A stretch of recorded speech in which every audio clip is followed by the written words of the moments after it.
Следчыя раскрылі падрабязнасці расследавання па гучнай справе пра пазапраўную перапіску з падлеткамі. Фігурант 36-гадовы жыхар Мазырскага района. Па дадзеных следства, у ліпені 2023 года мужчына зарэгістраваў на нумар мабільнага тэлефона маці фэйкавую старонку ў сацыяльнай сетцы.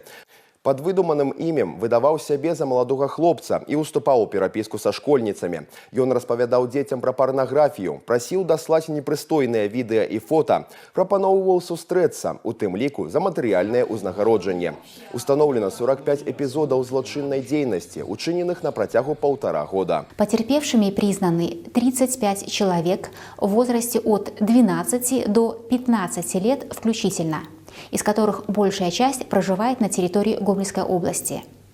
В числе потерпевших также 15-летний юноша, который ради развлечения общался в соцсети с фейковой страницей под видом девочки.